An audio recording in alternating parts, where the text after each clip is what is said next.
நம்முடைய ஆணையப்பன் திருமந்திரன் சேனல்ல அபிராமி அந்தாதி பாடல ஒவ்வொன்றாக பார்த்து வருகிறோம். இன்றைய தினம் நாம் பார்க்க இருக்கின்ற பாடல் 23வது பாடல்.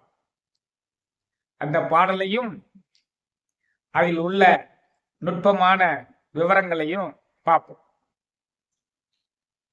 கொல்லேன் மனதில் நின் கோலமல்லாத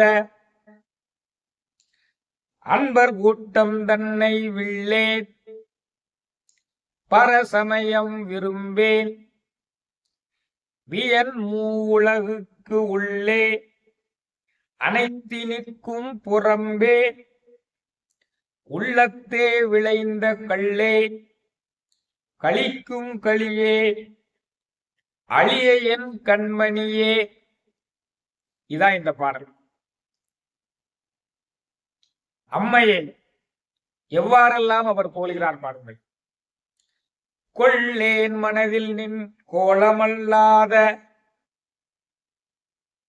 நம்முடைய மனம் இருக்கிறதே அதை நல்ல எண்ணங்களால் நிறைந்தால் தீய எண்ணங்கள் புகுவதற்கு இடமில்லாமல் இருக்கும். ஒரு டம்ளர் இருக்கு, அதை நிறைய நல்ல தண்ணியை ஊத்தியாச்சுன்னா வேற எதையும் ஊத்த முடியுமா? ஊத்த முடியாது. அதை போல நம் மனம் என்பது ஒரு பாத்திரம். அந்த பாத்திரம் முழுவதும் அபிராமி அந்தாதி, அபிராமி அம்மையினுடைய சிந்தனையையும் பக்தியையும் அம்மையினுடைய உருவத்தையும் நிரப்பி வச்சிட்டோம்னா வேற தீய எண்ணங்கள் வருமா? வராது. அதைத்தான் சொல்றார். கொள்ளேன் மனதில் நின் கோலமல்லாத, என் மனசுல அபிராமி அம்மையே உன்னுடைய உருவத்தை நான் நிரந்தரமாக தங்க வைத்துக் கொண்டு உன்னுடைய நாமத்தை தினமும் எண்ணிக்கொண்டு உன் பெருமைகளை தினமும் சொல்லிக்கொண்டும் இருப்பதால நின் கோலம் அல்லாத உன்னை தவிர வேறு எதுவும் என் மனதில் சென்று தங்க இயலவில்லை. என் மனதில் வேறு தீய எண்ணங்கள் சென்று தங்காதபடியால் நான் தூய்மையானவனாக மாறிவிட்டேன். தூய்மையானவனாக மாறிவிட்டால் நம் உடம்பு பொன் போல் மாறிவிடும். அப்பொழுது நாம் மனக்கண்ணால் இறைவனை கண்டு பரமானந்தத்தில் திளைக்கலாம். அப்படிதான் இவர் பரமானந்தத்தில் அபிராம வள்ளியுடன் திளைத்துக் கொண்டிருக்கும் பொழுது சரபேல்ஜி மன்னர் வந்து இன்று என்ன திதியா என்று தையம்மாவாசையில் கேட்க, இவரோ அபிராமி அம்மையினுடைய பக்தியில் திளைத்து மூழ்கி பேரொளி பிளம்பாக அபிராமி அம்மையை கண்டு கொண்டிருந்ததால் பௌரமிடா போடா என்று சொல்லி இந்த வம்ப விலக்கி வாங்கிட்டாரு. அதைத்தான் இங்க சொல்றாரு. கொள்ளேன் மனதில் நின் கோலமல்லாத, உன்னை தவிர வேற எதையுமே என் மனசுல வைக்கல.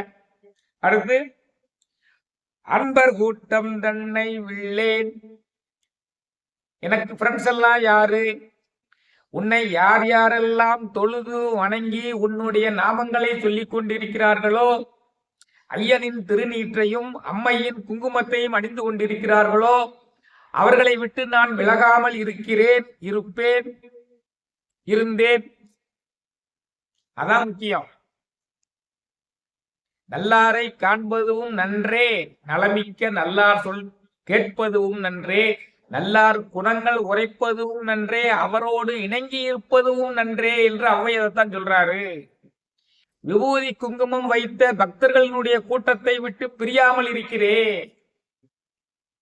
பக்தர்கள் கூட்டத்தை விட்டு பிரிந்தால் பக்தை அல்லாத உன்னுடைய கூட்டத்துல போய் நம்ம அகப்பட்டுக் கொள்ள நேரிடும். ஆள் குடிக்கிற கூட்டம் அங்கங்க அலைந்து கொண்டிருக்கும். அதனாலதான் நம்ம பக்தர் கூட்டங்களுடைய கலந்து இருக்க வேண்டும். அதைத்தான் சொல்றாரு. கொள்ளேன் மனதில் நின் கோலமல்லாத அன்பர் கூட்டம் தன்னை வில்லேன் பரசமயம் விரும்பேன். பரசமயம் விரும்பேன், மற்ற சமயங்களை நான் விரும்ப மாட்டேன். சமணத்தையோ பௌத்தத்தையோ கிறித்துவத்தையோ நான் நாடி செல்ல மாட்டேன்.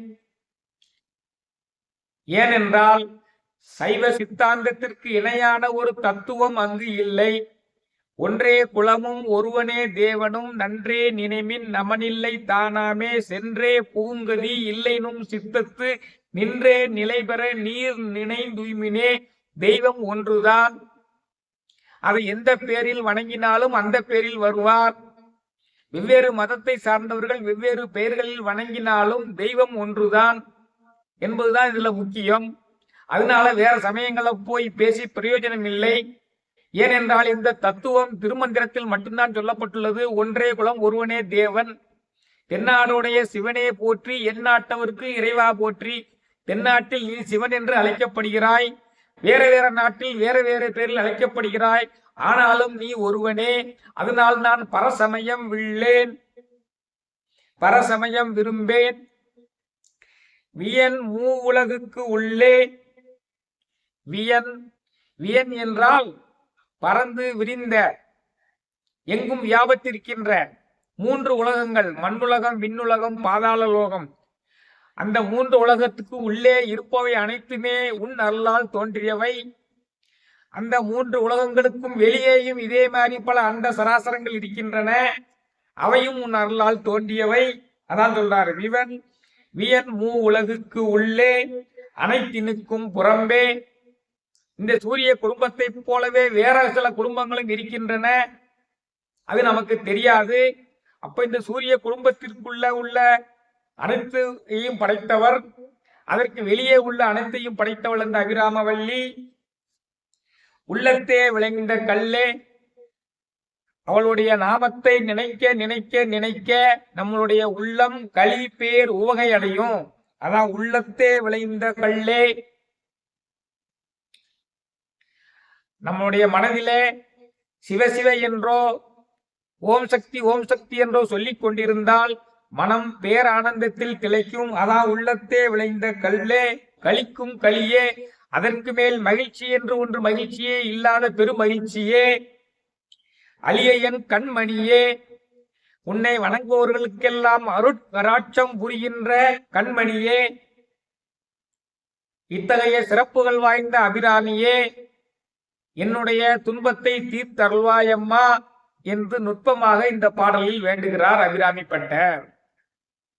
அபிராமி அம்மையை எப்படியெல்லாம் புகழ்றாரு, நம்மளும் அதே மாதிரி புகழ்ந்து இந்த பாடலை எப்பமெல்லாம் அபிராமி அந்தாதிய பாட வாய்ப்பு கிடைக்குதோ அப்பமெல்லாம் படிங்க. கோயிலுக்கு போனீங்கன்னா அந்த சின்ன புஸ்தகத்தை பையில வச்சுட்டு போனீங்கன்னா அபிராமி அந்தாதியை படிக்கலாம். ஒவ்வொரு பாடலுமே நுட்பமாக ஒவ்வொரு பயனை தரக்கூடியது. இந்த பிறவியில வரக்கூடிய உடற்பிணியும் மனப்பிணியும் நீங்கும், அடுத்த பிறவியில பிறக்காம இருக்கக்கூடிய நமக்கு அருளையும் வழங்கும். இதான் இந்த பாடலினுடைய சிறப்பு.